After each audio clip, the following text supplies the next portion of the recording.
I understand that you prefer verite style instead of Yeah. like the talking head sort of documentaries. Were you concerned for your own safety? Had you ever seen anyone shot or stabbed in your own life, like out, traveling in the Bay Area?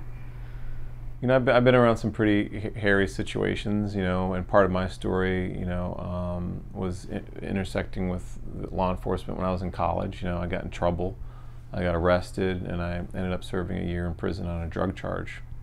And so, but I didn't have the experience that a lot of young African Americans have. And I don't know if it's because I'm a mixed race, I'm lighter skinned, the way I dress, the way I talk, the way I carry myself, I'm not really sure. But the most memorable, the first, memorable experience I had with law enforcement was them basically saving my life by intersecting me at a very sort of,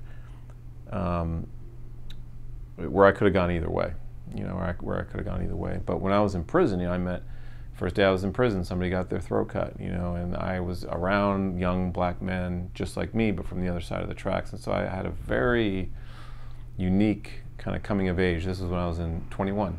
This was, right at that moment where you're starting to sort of come into your identity. And but I did grow up in the suburbs of Boston, and I went to private school, and I went to Howard University. And so I've always carried with me these diverse experiences in my storytelling. But the reality is that these cops, what I experienced is just a fraction of what people who grow up in places like Oakland or West Baltimore or the Bronx experience on a day-to-day basis, every day, all day, surrounded by poverty, violence, crime, where it's just sort of par for the course to see a friend shot down in front of you. And I was just having a conversation with one of the cop who appears in the film, Captain Armstrong, and who lost his brother when he was 13. And so these were, so he's from Oakland, so these are experiences that the average person just doesn't have any conception of. And so when I was out with the officers, I'm wearing body armor, they're wearing body armor. This is the environment that you're working in. This is their job. I'm a filmmaker. My job is to document, but immediately in that space, I'm thrust into their point of view in a very visceral way, because I'm feeling, on some level, the same feeling that they are, maybe even elevated, because I don't have a weapon. I have nothing to protect myself other than them. So it really shifted. As someone who's aggressively open-minded, and I went into this process not wanting to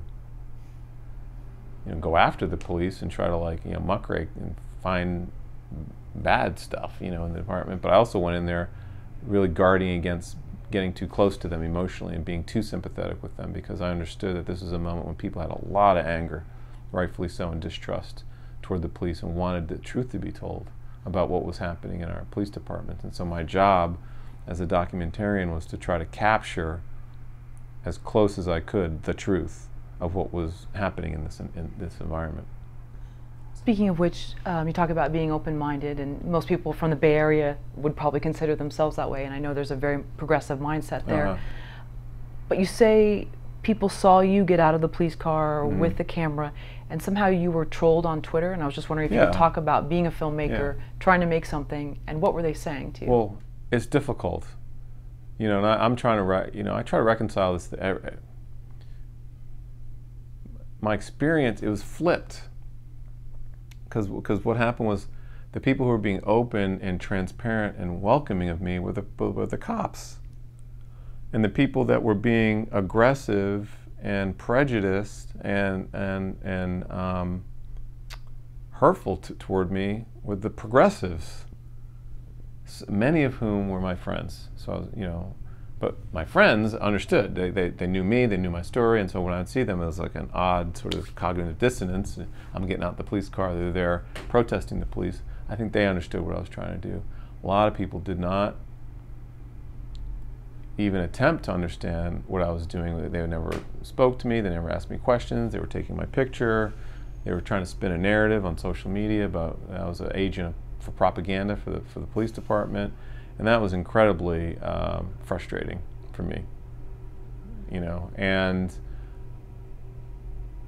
I had to constantly sort of challenge myself to not slip into a mindset of being resentful of that. You know, I think there's still, I think I was impacted by it in ways that will have always changed me. And but one of the things that I know, because I know a lot of people in whatever you want to call it, Black Lives Matter, the protest movement, who are fighting for social justice, and that's a value that I hold very close to my heart because of my personal experience where I come from. My dad went to school with Martin Luther King. I grew up in the civil rights.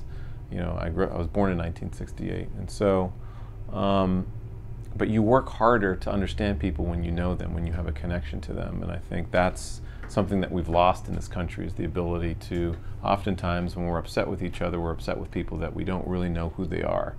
And I think that's certainly the case with cops, and the only experience a lot of African Americans have is being profiled by a cop, or being talked down to by a cop, or being harassed by a cop, and that you just carry that with you.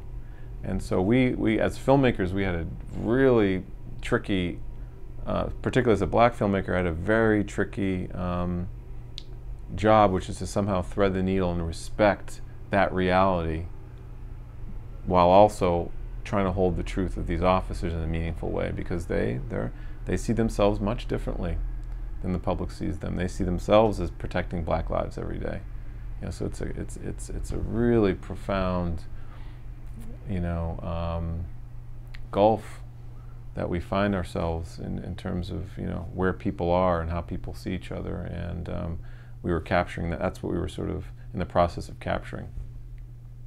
How did you get permission to go on these ride-alongs? Because that footage is so valuable. Yeah. How did you get access to that part?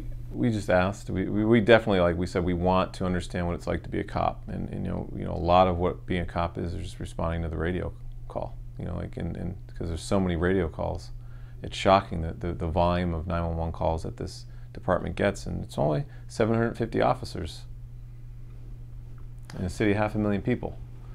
So we definitely wanted to get that sense, that visceral sense of you know, the officers just doing their job. They're sort of in, it's a little bit more like the waiting room of you know, minus the politics. You know, what's an average day like? You know, what does an average day look like to you? And so the only way you're going to get that is by getting inside that car and just following them, going call to call to call. So we did quite a bit of that. Initially, though, it was like all protests, because like we started filming right around the time that you know, the decision was made not to indict Darren Wilson in the shooting of Michael Brown. So that sparked weeks of protest in Oakland, and so that's all we were filming for the first several weeks.